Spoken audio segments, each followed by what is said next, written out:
Diyos Ama naming nasa langit, maraming salamat po sa iyong pagmamahal at sa iyong biyaya.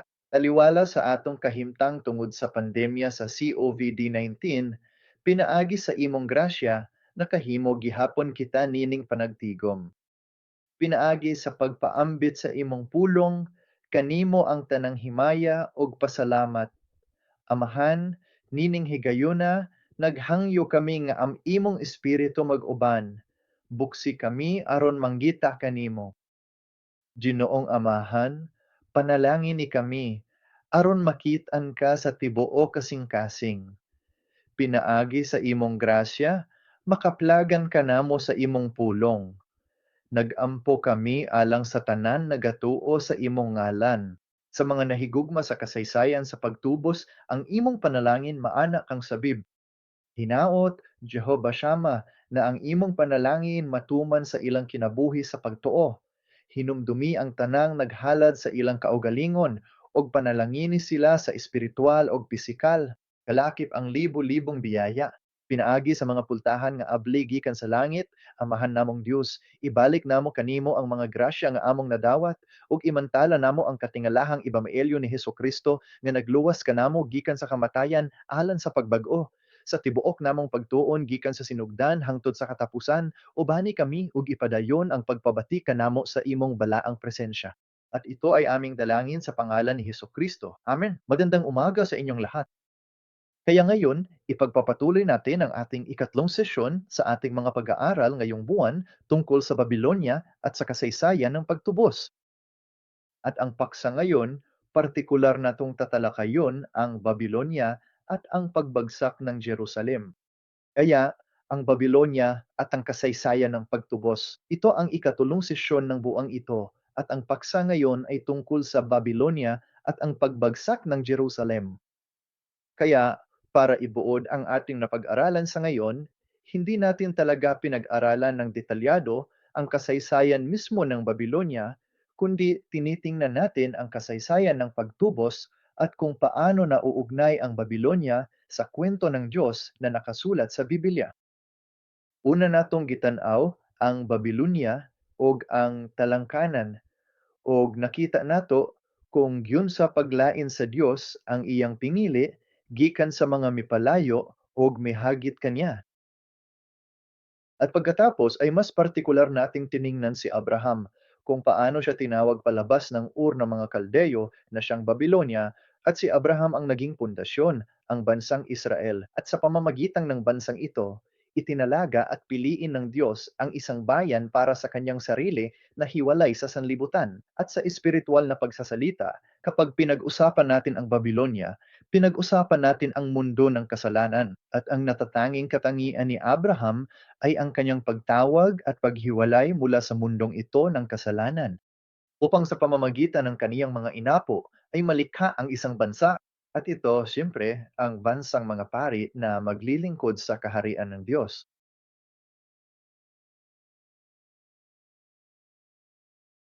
Kaya ngayon ay titingnan natin ang pagbagsak ng Jerusalem at kung paano kasangkot ang Babylonia dito.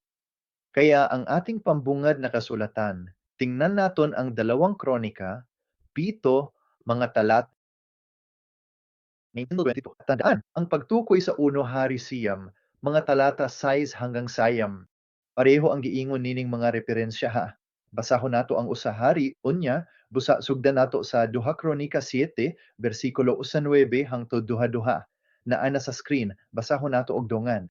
Apan kun kamo motalikod og isalikway ang akong mga sugo nga gihatag kaninyo og magsimba sa laing mga Dios, lukuton ko kamo gikan sa yuta nga akong gihatag og kining balaya nga akong gibalaan alang sa akong ngalan, isalikway ko sa akong pananaw, og himuon ko kining talamayon og katawanan sa tanang mga nasod.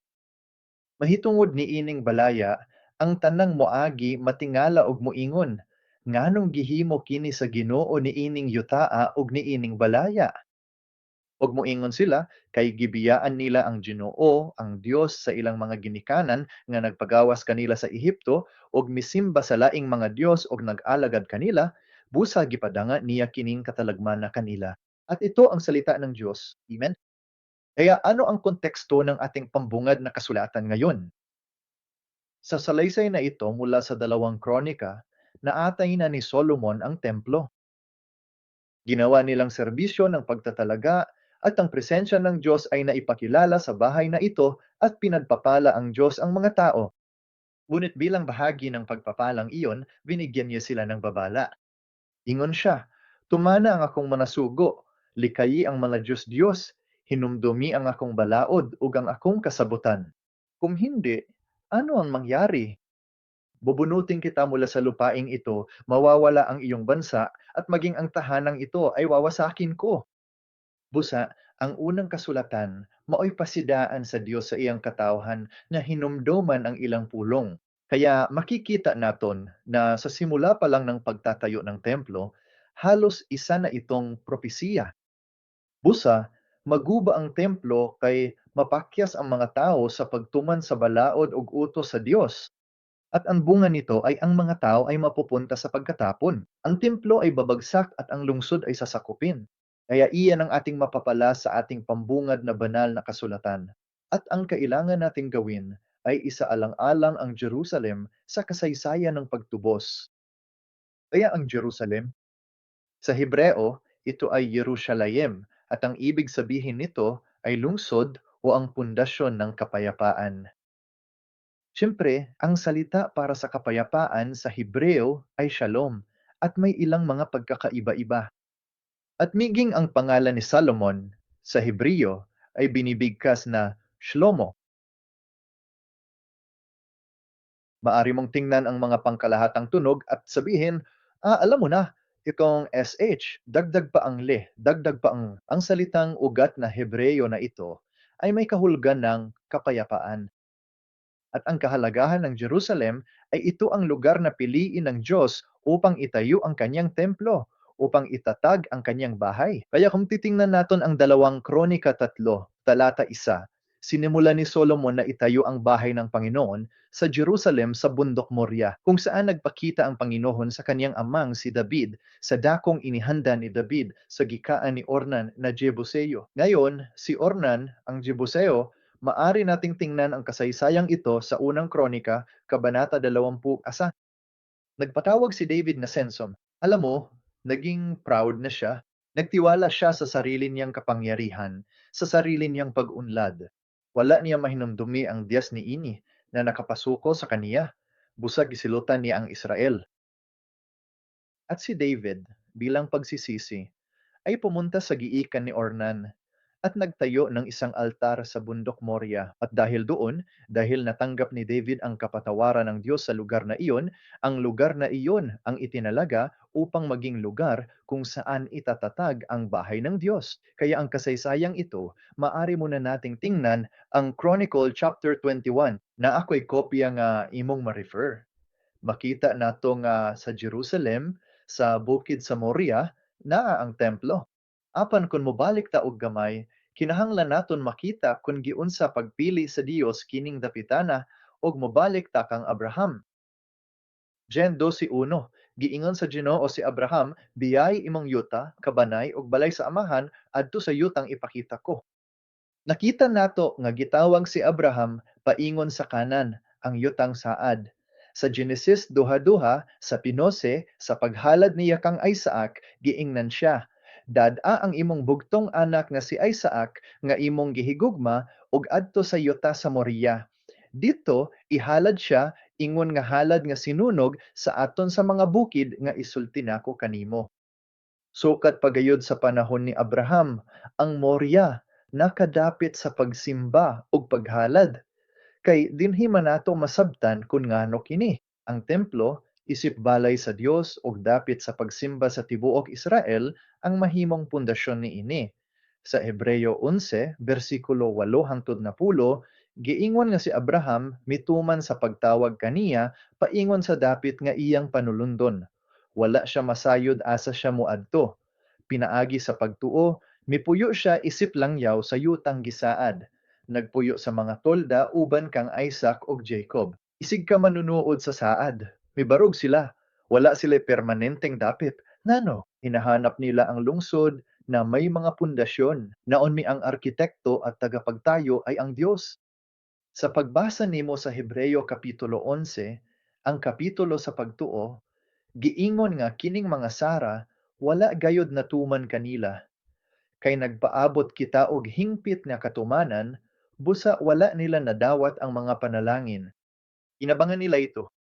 Nanampalataya sila na mangyari ito, ngulit hindi ito natanto sa kanilang pisikal na buhay. At mahalaga iyon, sapagkat ang buong kasaysayan ng pagtubos ay kung paano unti-unti at paunti-unti, ngunit tiyak, tinutupad ng Diyos ang kanyang kalooban at tinutupad ang kanyang mga pangako. Kaya nakita natin ang pundasyong ito na inilatag noong panahon ni Abraham patungkol sa bansang Israel. Atong tan-awon ang sunod nga nahitabo kang Moises sa Exodo 6:8. Dag-on ko kamo sa yuta nga akong gipanumpa nga ihatag kang Abraham, Isaac ug Jacob, ug ihatag ko kini kaninyo isip panulundon. Ako ang Panginoon. Okay? Kaya ito ay bago ang Exodo. Ingon ng Diyos, akong buhaton kini. Human sa Exodo, makita ang plano sa Diyos pinaagi sa tabernakulo. Sa Exodo 25, versikulo 8, himo ako. Pabuhaton ko nila og santuaryo, aron mopuyo ko uban nila.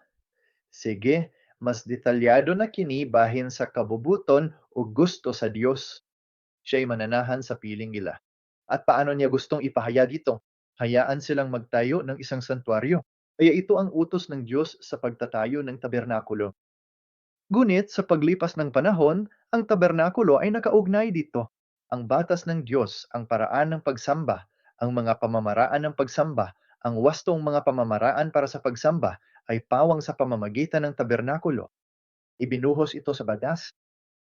Tanawan nato ang Deuteronomio 12, versikulo 1 ug 5. Kini ang mga balaod nga kinahanglan ninyong tumanon sa yuta nga gihatag sa Ginoo, ang Dios sa inyong mga ginikanan, aron panag-iyahon sa tibuok ninyong kinabuhi. Sa Deuteronomio 12, versikulo 1, nag-ingon ang Dios nga tumanon ang iyang sugo. Apan sa versikulo 5, na ay siya'y makapaikag na gisulti. Kundi inyong hahanapin ang Panginoon sa dakong pipiliin ang Panginoon ninyong Diyos sa lahat sa inyong mga lipi upang doon kayo magsitahan sa kanyang pangalan at doon kayo paroroon. Busa, na ay makapaikag bahin sa kabubuton sa Diyos. Ang Deuteronomio mao ang pulong ni Moises sa Israel sa wala pa sila mosulod sa Kanaan. Naa na sila'y tabernakulo, ang puyanan sa Diyos. Ang tabernakulo ay isang tolda. Hindi pa sila naitatag. At ang sinasabi ng Diyos dito ay pipili ako ng isang lugar kung saan itatagag ang aking pangalan at doon ninyo ako mahahanap. Kaya sa ngayon, hindi pa alam ng mga tao kung nasaan ang lugar na ito, pero alam nilang mangyayari ito, kaya matagal na nilang inaabangan iyon. At kailan ito umuunlad? Ito ay naganap noong panahon ni David. Kaya sa 2 Samuel, Kabanata 7, nakita naton si David na nakatingin sa tolda ng Diyos at sinabi niya, bakit nakatira ang Diyos sa isang tolda kung ako naman ay may bahay? Unsaon man ako ni pagbuhat bitaw? Unsaon ko pagpuyo sa balay kung ang Diyos walay balay? Busa buot ni David tukoran og balay ang Diyos. Kinikilala iyan ng Diyos at nakipagtipan siya kay David. Basahon nato ang bersikulo na 10 hangtod 13. Magtaga na sab kog dapit sa akong katawang Israel. Mao kini ang hinungdan ngano nga ang labing gamhanan nga Dios nag-ingon nga iyang mopadayon sa pagpanalipod ug pagpreserbar sa iyang kinili nga katawan sa nasod sa Israel hangtod sa kahangturan. Sa ikanapulo ug nga bersikulo, mao kini ang gisaad nga saad ngadto sa iyang alagad na si David. Inig kahuman sa imong mga adlaw uban sa imong mga katigulangan, patindugo nako ang imong kaliwat ug itukod ang iyang gingharian. Sa pisikal, ang bersikulo 12 nagtumong kang Solomon, apan kini naghulogaway kang Hesukristo sa iyang una ug ikaduhang pag-anhi. At 2 Samuel 7, versikulo 13, tungkol sa inapong ito. Siya ang magtatayo ng bahay para sa aking pangalan, at aking itatag ang trono ng kaniyang kaharian magpakailanman. Mao nga, makita nato pag-usab ang pulong nga itatag. Kining espesyal nga kaliwat, kining piniling bata, magtukod og balay. Para sa Diyos, para sa kanyang pangalan, at sa bahay na iyon ang magtatatag ng kaharian na nagmula sa Diyos o mabuti ang kaharian ng Israel. Kaya unti-unti na nato nakikita ngayon sa panahon ni David, ang labing tinahod nga hari sa Israel, nagsaad ang Diyos pinaagi sa kakasabutan na ang iyang kaliwat nooy magtukod sa balay sa Ginoo ug ang iyang ginharian mulungtad hangtod sa kahangturan. Mao nga, mas makita nato ang pag-uswag sa kabubuton sa Dios.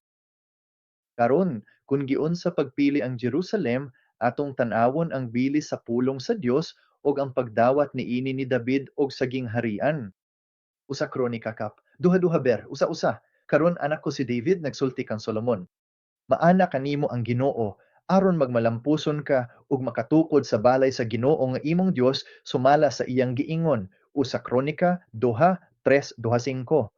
Miingon si David, ang Ginoo nga Dios sa Israel naghatag og kapahulihan sa iyang katawhan ug nagpuyo siya sa Jerusalem hangtod sa kahangturan.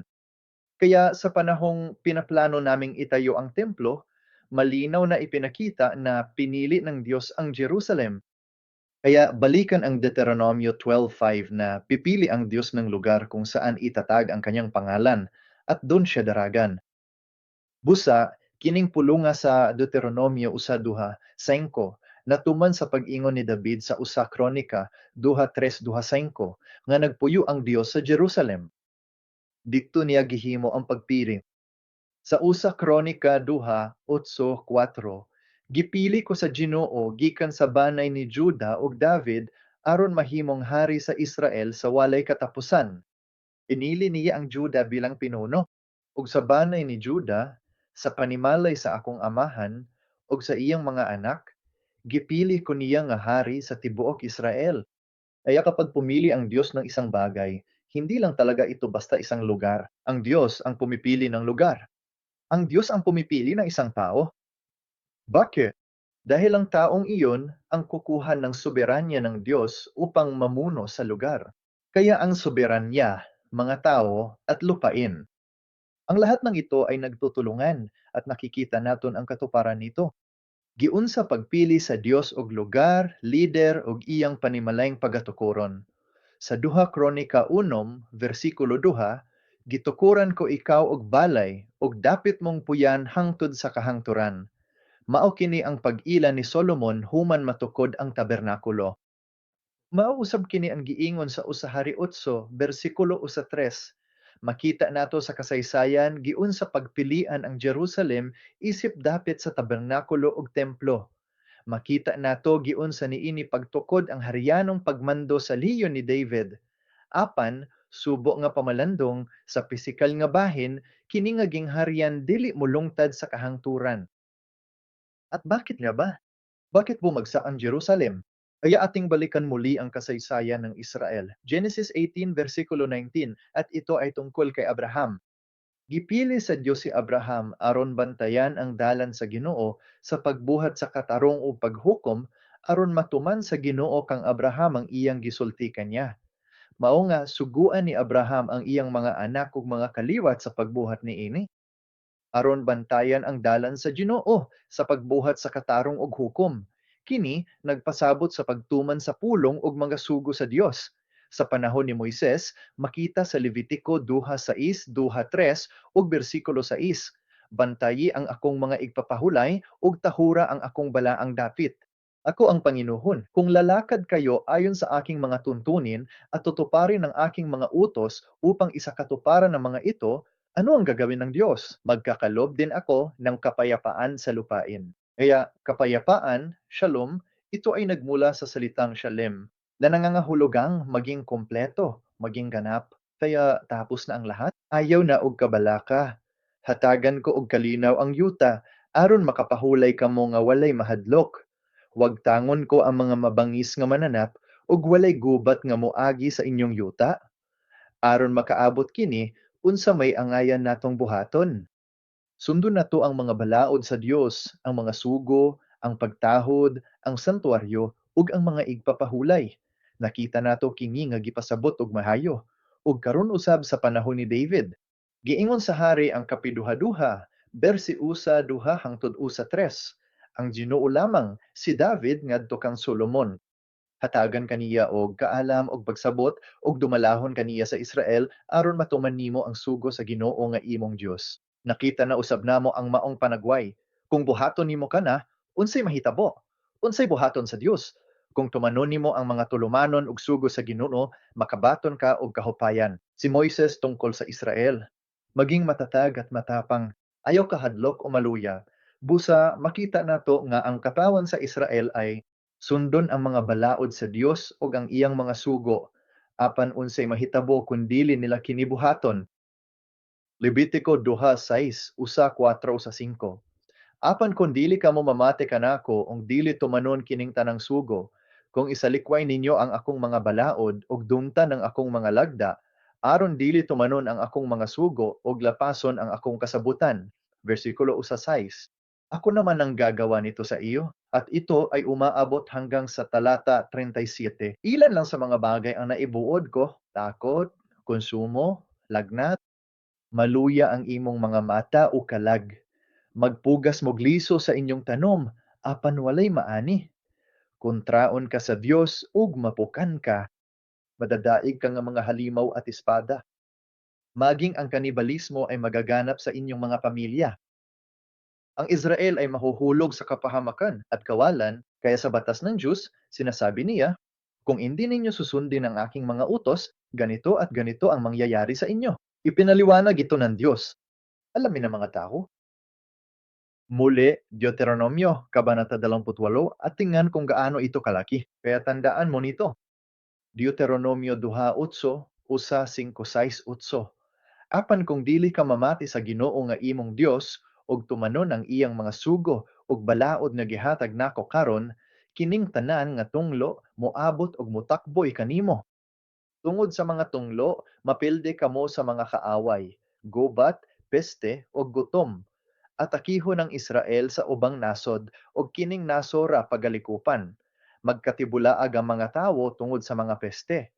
Mao nga kining mga referensya sa Levitico 2:6 ug Deuteronomio 2:8 giawhag ko kamo para mabasa ang mga sangguniang iyon sa sarili mong oras. Tan-awa gayud unsay buhaton sa Dios kung tumanon nimo ang iyang mga sugo, itandi sa kung supakon nimo ang iyang mga saad. Dayad ang kalainan. Nasayod kita sa kasaysayan. Wala gituman sa Israel ang sugo sa Dios, busa na distiero sila sa Babylonia. Yan ang layunin ng pag-aral na ito. Pero basahon naton, Isa Hari, Kabanata Siyam, mga talata 6 hangtaw siyam. Kaya ngayon, na ating napag-usapan na ang mismong batas ng Diyos at kung ano ang sinabi ng Diyos na gagawin niya at sinabi na niya sa atin ng maaga, kini ang laing cross-reference sa atong pambungad nga kasulatan. Apan kon kamo o inyong mga anak mo talikod kanako, og dili tumano ng akong mga sugo og balaod na gihatag ko kaninyo, kon kamo mag-alagad og musimba sa laing mga Dios, papahawaon ko ang Israel sa yuta nga akong gihatag. Og kining balay nga akong gipahinungod alang sa akong ngalan, akong isalikway. Mao nga dili ikatingala nga ang Jerusalem na lumpag, ang templo na guba, ug ang tibuok siyudad na sunog. Sa gayon, ang Israel ay magiging isang kawikaan at isang kasabihan sa gitna ng mga tao. At ang bahay na ito ay magiging isang bunto ng mga guho. Ang tanang nahitabo, wala damha. Giingnan na sila sa Dios sukad pa sa sinugdan. Kung dili ninyo tumanon ang akong mga sugo, malaglad kamo og magkatibulaag. Bisan karon, human matukod ang templo, nag-ingon ang Dios, aniya ang akong presensya. Apan kung dili kamo mosunod, biyaan ko kamo. Kini ka makalilisa nga pasidaan nga kinahanglan natong timan-an. Wala kini panalipid sa mga taga-Israel, busa nagsilbi kini nga pahimangno sa atong espiritual ang kinabuhi. Sa duha Kronika 3:6, usa 5 usa 7, murag hadlok ang Dios og tinuod na. Pero naay moingon nga naghatag siyag kondisyon. Hain na ang walay kondisyon nga gugma. Kung mosunod ka, maayo ang pagtratar nimo. Kung susuwayin mo ako, ikaw ay isumpa at lilipuling kita. Sa ato pa, maunay gipasabot sa mga kondisyon, pero dili kita angay maghunahuna base sa mga kondisyon. Kinahanglan kitang maghunahuna sumala sa soberanya sa Dios, kaysa iyang soberanya siya puno sa grasya. At makita natin ito sa 2 Kronika 36. Bisan pa sa pagsupak sa katauhan sa Dios, pag-idolatriya, ug paglapas sa balaod, unsa may giingon nini? Ang Ginoo, ang Dios sa ilang mga katigulangan, sigig padala og mensahe pinaagi sa iyang mga mensahero, kay naluyoy siya. Para sa kanyang bayan at sa kanyang tahanan, paulit-ulit na ipinadala ng Diyos ang kanyang salita. Bakit? Dahil nahabag siya, hindi lamang sa kanyang mga tao, kundi pati na rin sa lugar kung saan sila sumasamba. Dahil sa lugar na ito sila nagkakaroon ng relasyon. Pero ano ang ginawa nila? Patuloy nilang tinuya ang mga sugo ng Diyos. Hinamak nila ang kanyang salita at kinutya ang kanyang mga propeta hanggang sa ang puot ng Panginoon ay bumangon laban sa kaniyang bayan, hanggang sa wala ng lunas. Sa makatuwid, at dito pumapasok ang papel ng Babylonia dahil sa lahat ng ito, sa makatuwid, dinala niya laban sa kanila ang hari ng mga Kaldeo, ito ang Babylonia, na pumatay sa kanilang mga binata ng tabak sa bahay ng kanilang santuaryo. At wala siya'y habag sa binata o dalaga, matanda o may sakit. Ibinigay niya silang lahat sa kaniyang kamay. At ito ay ang problema ng kasalanan. Ang kasalanan ang siyang nagdadala sa aton sa kapahamakan. Ang kasalanan ang nagdadala sa atin sa pagkatapon. Ang kasalanan ang nagdadala sa atin sa pagkawasak ng Babylonia. At ano ang konklusyon? Maaring isipin mo na ang konklusyon natin ay pesimistiko. At parang ganon nga. Dahil sa kasalanan, wala tayong kapayapaan. Tandaan, ang Jerusalem ay tinatawag na pundasyon ng kapayapaan. Ngunit ano ang ginawa ang Babylonia? Winasak ng Babylonia ang Jerusalem. Kaya wala tayong pundasyon para sa kapayapaan. Wala tayong lungsod para sa kapayapaan. Sa Isaias 4:8, duha-duha og 5:7, duha usa, giingon nga walay kalinaw ang mga dautan. Kasagaran, ang atong mahunahunaan nga dautan mao katong anaa sa gawa sa simbahan. Unahuna-un nato ang mga dili Kristiyano, ang mga wala nagtuo sa Dios nga nagtunglo kaniya. Apan, unsay giingon ni propeta Jeremias? Kay matud sa Ginoo, ayaw pagsulod sa balay sa pagbalata o paghupay kanila, kay gikuha ko ang akong kalinawan ni ining lungsod, ang akong grasya o kaluyoy. Sa panahon ni Jeremias, nailhan siya nga nabhilak na propeta tungod sa iyang kaguol para sa tanan. Ang pagdaog-daog o kalisdanan sa Jerusalem iyang gihilakan. Gusto niyang lipayon ang mga tao. Apan unsay giingon sa Dios? Ayaw sila lipaya, uhatagig kalinaw. Ngano, sapagkat inalis ko sa kanila ang aking kapayapaan. At bakit gamon? Nagampo si propeta Daniel sa Daniel 9:4-6. Ginoo, ang dako ug katingalahang Dios nga nagatuman sa iyang kasabutan ug gugma sa mga nahigugma kanya ug nagatuman sa iyang mga sugo. Apan, unsa ang pag-angkon ni Daniel? Nakasala kami, nibuhat migdawtan, nilihok nga may kangilad, ni rebelde ug nitalikod. Gawas sa imong mga sugo ug balaod, wala namo paminawa ang imong mga alagad. Ang mga propeta nakigsulti sa mga hari, sa mga prinsipe, sa atong mga katigulangan, ug sa tibuok katawan. Noong nakaraan pero hindi tayo nakinig. Tayo ang masasama. At anong sinasabi ng salita ng Diyos? Walang kapayapaan para sa masasama. Kaya dahil tayo ay masasama, paano tayo magkakaroon ng kapayapaan? Dahil sa atin, sa katunayan, kung kaya nawasak ang Jerusalem. Pero at ito ay medyo positibo. Ano ang dapat nating gawin? Kinahanglan kitang maghinulsol. Sa 2 Kronikas 6:3-6-9, kini ang pag-ampo ni Solomon human niya matukod ang templo. Ug kini kapanagna. Unsa may giingon ni Solomon? Kung sila makasala kanimo, kay walay tao nga dili makasala, ug masuko ka kanila, ug itugyan mo sila sa kaaway, aron mabihag sila sa yuta nga layo o duol. Hindi ba parang Babylonia ito?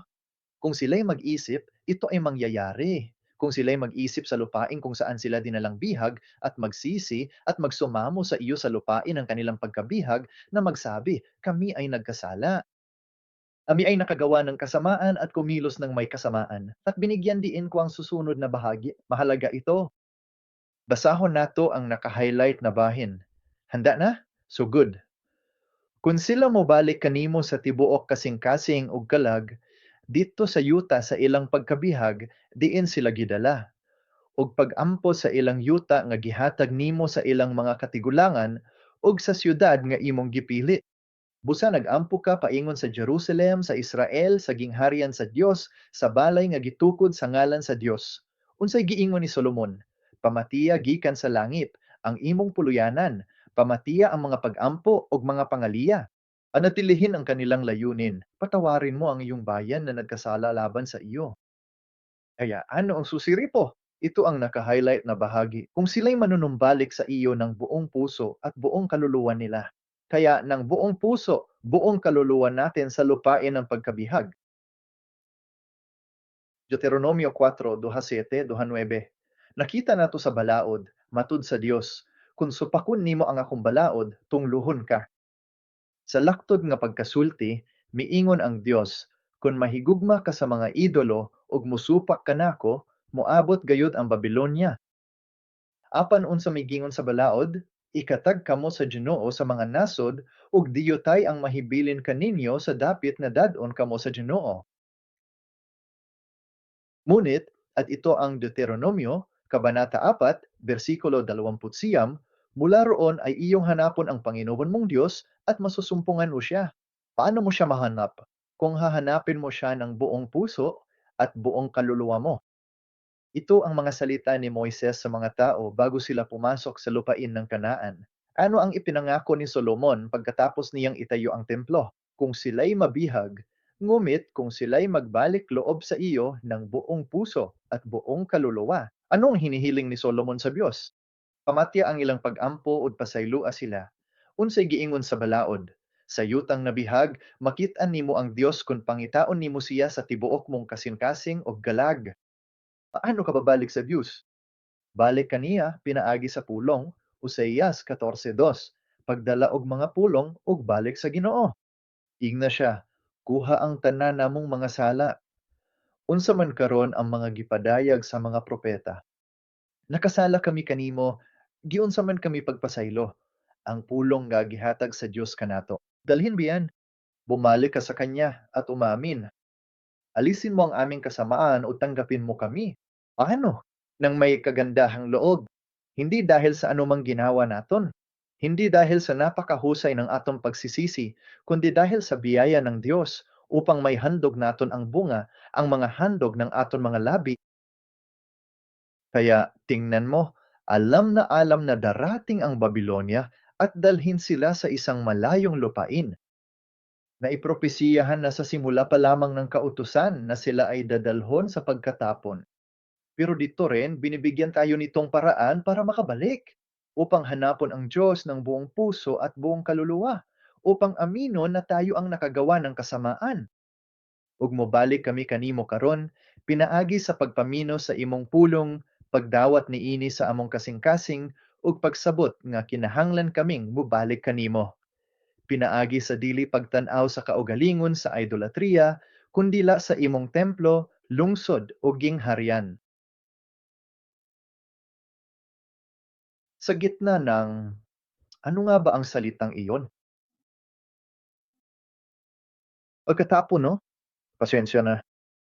Sa pagkadistiyero, pagkaguba sa templo, ug nawadag paglaom ang tanan, unsay buhaton sa Dios.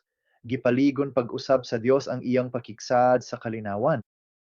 Basahon nato ang Ezekiel 3:7, 2:4, 2:8 naa sa screen. Hinumdumi human kini sa ilang pagkadistero. Ito ay matapos mawasak ang templo at ngayon ay ibinibigay na ng Diyos ang kanyang salita. Busa, basahon nato kini. Si David nga akong alagad ang mahimo nilang hari, ug silang tanan adunay ka magbalantay. Mulakaw sila sumala sa akong mga hukom, ug tumanon ang akong mga sugo. Mupuyo sila sa yutang gihatag ko kang Jacob, nga gipuyoan sa inyong mga katigulangan. Mupuyo sila dito uban ang ilang mga anak hangtod sa kahangturan. Ug si David nga akong alagad ang ilang mahimong prinsipe. Maghimo og kasabutan sa kalinaw kanila. Kini kadayong kasabutan. Ipapuyo og padaghanon nako sila. Hitukod ang akong balaang dapit sa ilang taliwaa hangtod sa kahangturan. Ang akong puyanan maana kanila. Ako ang ilang Dios, ug sila ang akong katawhan. Masayran sa kanasuran nga ako ang Ginoo nga nagbalaan sa Israel, kung ang akong santuaryo anaa kanila sa walay katapusan. Karon, unsay sugo sa Dios? Tumana ang akong mga balaod, kun dili unsay mahitabo. Ikaw ri masisira, mabihag ka. Kining balay nga inyong gitukod, isalikway ko sa akong pananaw. At ngayong nangyari na nga iyon, ngayong natupad na ang salitang Diyos, ano ang sasabihin niya? Ang aking lingkod na si David ang magiging hari. Magkakaroon ng iisang pastol, kaya ito ang Kristolohikong tipolohiya. Ito ay isang paglalarawan kay Kristo. At ano ang gagawin nila? Ang mga batas, ang mga ordinansa, ang mga batas na iyong nilabag. Ingatan at susundin mo sila ngayon.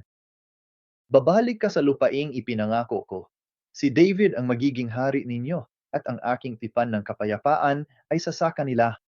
Ang Jerusalem pundasyon sa kalinaw, apan nawala kini tungod sa ilang pagkadautan, apan giingon sa Dios nga iyang kasabutan sa kalinaw walay katapusan. Unsa ka importante kini nga mensahe? Nawala ang ilang kalinaw, naguba ang templo. Apan unsay giingon sa Dios? Ang akong balaang dapit anaa kanila hangtod sa kahangturan, magpuyo ko uban nila. Pagkahinungdanon niining pulunga sa mga binihag nga nawadan sa yutang natawhan ug nabalitaan nga ang ilang templo naguba na. At saan naton makuha ang kapayapaang ito? Pinaagi lang kini ni Hesukristo. Nawala sa mga tawo ang ilang nasod o gingharian. Klaro kini kay wala sila namati sa pulong sa Dios pinaagi sa mga propeta. Gisupak nila ang balaod sa Dios, nawala ang iyang kalinaw ug napukan ang gingharian. Apan miabot si Jesus og sa Marcos 1:5 siya miingon, miabot na ang panaon og duol na ang gingharian sa Dios. Unsa ka importante nga duol na ang gingharian? Paghinulsol, kini ang Yahweh. Magsisi at maniwala sa ebanghelyo ngayon, taglay ang pagkaunawa na sa espiritual na aspeto, inaabangan natin ang muling pagtatag ng kaharian. Sinabi rin ni Jesus sa Lucas kabanata 4, mga talata 17 hanggang 21, ang aklat ni Propeta Isaias ay ibinigay sa kanya at binuksan niya ang aklat at natagpuan ang lugar kung saan ito nakasulat. Ngayon, isipin ito mula sa pananaw ng mga tapon na nasa Babylonia. Ita ang espiritual nga tapon mga tawo ni Jesus. Naa sa espiritual nga kahimtang sa Babylonia. Sila espiritual nga bihag ug bilanggo, gikuha palayo. Nayon, ito ang sinasabi ni Jesus, ang Espiritu ng Panginoon ay sumasakin sapagkat pinahiran niya ako upang ipangaral ang mabuting balita sa mga mahihirap. Isinugo niya ako upang ipahayag ang paglaya sa mga bihag, ang pagbawi ng paningin sa mga bulag, upang palayayan ang mga inaapi, upang ipahayag ang kaaya-ayang taon ng Panginoon. Tanawa, gituman ni Hesus ang panagna ni Isayas. May padayon siya, iyang gisira ang libro, giuli sa tig-alagad, ug milingkod. Ang mga mata sa tanan sa sinagoga natanaw kaniya. Isipon mo ni, Hesus, ang katuparan ng mga pangako ng Diyos. Siya ay darating upang tuparin ang kalooban ng Diyos. Siya ang tunay na tabernakulo. Siya ang tunay na templo. Siya yung tunay na halid. Siya ang ating manunubos na siyang magpapalaya sa atin. At sinasabi niya ang propesiyang ito, magiging malaya ta. At ano ang sinasabi sa Lucas 4, versikulo 21? At siya ay nagpasimulang magsabi sa kanila, ngayon, natupad ang kasulatang ito sa inyong mga pakinig. Tungod sa grasya sa iyang pulong. Inigkadungod nato sa pulong sa Dios, ilabi na karon sa pulong sa kasaysayan sa pagtubos, gipadayag niya na ang kabubutongon sa Dios. Gikan sa Genesis hangtod sa Apokalipsis, sa matag dungog nato niini, sabto nato nga kini ang katumanan nga gihimo ni Jesus. Natupad ngayon ang kasulatang ito habang kayo'y nakikinig. Mao nga ang tema nato karong buwana, ang Babylonia sa kasaysayan sa pagtubos. Sa propesiya ni Isayas, mabihag ang mga tao sa Babylonia, sila makalingkawas. Si Jesus nagbasa gikan sa Isayas nga nag-ingon na ang mga tao mahimong gawas nun. Human niya pagbasa, miingon siya, karon sa inyong atubangan si Jesus nagtindog og nakikstorya ninyo diretso. Natupad na ang kasulatang ito. Kaya gano ito kapalag?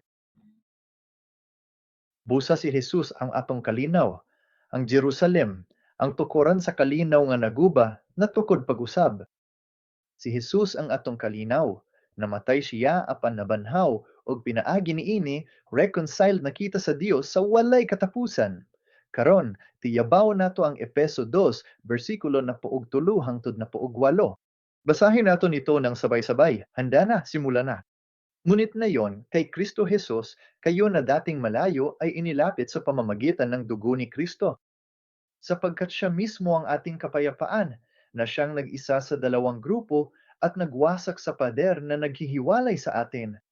Pinaagi sa pagwagtang sa iyang unod sa panag-away, ang balaod sa mga sugo, diha sa mga tulumanon, upang sa pamamagitan niya ay kaniyang pag-isahin ang dalawa sa isang bagong tao, sa gayon ay itatag ang kapayapaan at pagkasunduin silang dalawa sa isang katawan sa Diyos sa pamamagitan ng krus nang pinatay na niya ang alitan. At siya'y naparito at ipinangaral ang kapayapaan sa inyong nalalayo at kapayapaan sa mga nalalapit, sapagkat sa pamamagitan niya, tayong dalawa ay may daan patungo sa Ama sa iisang Espiritu. Amen. Ngayon ay maaaring mayroong ilan. Pagpamalandong miini, giisgutan nato ang balaod sa Dios. Kung lapason nimo kini, kinahanglan kang silutan, ug ang silot sa sala mao ang kamatayon. Giingon dinhi, pinaagi sa pagwagtang sa iyang unod ang pagdumot nga mao ang balaod sa mga sugo sa mga ordinansa. Sa pagbasa niini, makaingon ka nga ang balaod mismo kapanaging. Ngano, kay ang balaod nagingon, kung lapason nimo kini, silutan ka. Kapag milabag mo ang batas na ito, mamatay ka. Ang parusang iyon, ang kamatayang iyon, ay natupad sa pamamagitan ni Hesus Kristo. Dapat sana'y daro ito sa atin, ngunot kinuha ito ni Hesus. Kaya natupad ang kautusan. Kapag natupad na ang batas, kapag naipataw na ang parusa, ganito, kaya na nato magkasundak. Bakit? Dahil nabayaran na ang utang. Kaya sa pamamagitan sa kamatayan ni Hesus Kristo, ano ang ginagawa nito? Nagtatatag ito ng kapayapaan. At ano ang utos ng Diyos? Kahit na nawasak ang Jerusalem at ang templo, magkakaroon pa rin ng tipan ng kapayapaan. Kaya dahil sa kasalanan ng Israel, nilabag nila ang batas, winasak ang templo. Tungod sa atong sala, si Jesus, ang templo, kinahanglang gubon. Apan sa grasya sa Dios, adunay pagkabanhaw.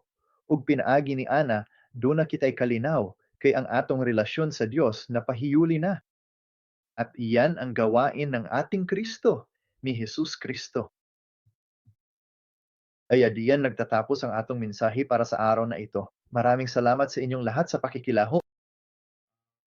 Naglaom ko nga pinaagi sa pagsabot sa papel sa Babylonia, isip galamiton sa Dios sa pagtuman sa iyang pulong, ug usab isip ang dapit diin kita kinahanglang mogawas gikan sa pagkadistiyero, ug ang hingpit gayud nga katumanan sa kamatuoran sa pulong sa Dios. Nganong gisilutan man kita, ug nganong naa kita sa espiritual nga Babylonia?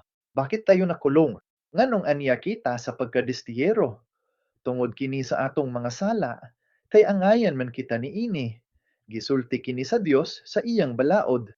Ito ay natutupad kapag tayo ay pinarusahan. Apan dinhi, unsang grasya sa Dios. Miabot si Hesus Kristo. Gipasa niya ang iyang palasanon. Gipasan niya ang atong mga palasanon, sala, ug silot. Pinaagi sa iyang kamatayon ug pagkabanhaw, ang iyang kadaugan nahimong ato. Hinaot nga sama sa paghatag ni Kristo og kagawasan sa mga binihag, maamgao nato kini. Gawas nun kita, kay gilansang man kita sa krus uban ni Kristo, og pinaagi sa iyang pagkabanhaw, nabuhi kita pag-usab. Samtang nagpaabot kita sa pagbalik ni Kristo ug sa pagbag-o sa atong kinabuhi, mutan-aw kita sa espiritualong siyudad ug sa iyang ginharian. Magampo kita sa atong Ginoong Dios nga Amahan sa langit aron dungon niya kita. Pinaagi sa panalangin ni Jehovah Shammah, pakig-uli kamo kaniya. Amen? Kaya dito nagtatapos ang mensahe natin ngayon. Mensahe karon, okay na ba ang pundasyon para sunod semana? Sunod semana, tiwason nato ang Babylonia o relasyon sa templo. Partikular. Oo, kaya't sana itandaan ninyo ang lahat ng mensaheng ito. Nag-iipon mi tibuok bulan. Busa isipa ang matag Sabado nga bahin sa mas dakong pagtuon sa Biblia. Apan lig-o na ang imong kasingkasin, bisan unsa pa ang imong kahimtang, matukod ug matuman ang tinuod nga templo. Amen. Magampo kita sa pagtapos pinaagi sa pag-ampo sa Ginoo. Amahan namo sa langit, salamat sa imong gugma o grasya. Salamat nga gipasaylo mo kami pinaagi sa dugo ni Hesukristo sa krus. Bisan paa nagpahilayo ang among sala kanimo, bisan pa ni rebelde kami kanimo. Sa wala pagpaminaw sa imong pulong, sa pagsupak sa imong mga sugo amaahan, giangkon namo nga bisan angay kaming mamatay, mapasalamaton kami kay tungod sa imong grasya si Hesukristo mipuli og naglukat kanamo. Hinuno nagampo kami amahan nga sama sa pagpahayag ni Jesus sa kagawasan sa mga binihag, makaplagkan namo ang tinuod nga kagawasan di akanya. Ug sama sa sugo ni Jesus sa pagdala sa ebanghelyo sa tanang nasod, ipahayag usab namo ang kagawasan sa mga binihag sa espiritualong Babylonia aron sila makaabot sa imong tinuod nga templo ug sa tinuod nga Jerusalem. Pangitaon ang kalinaot panagihos sa kanimo. Hinaot kining pulong mapadayag kanamo. Hinaot nga kami isip gawasnon mong katawahan, magpakita lamang sa imong himaya. Kini among gipangayo sa ngalan sa among manluluwas si Hesus Kristo. Amen.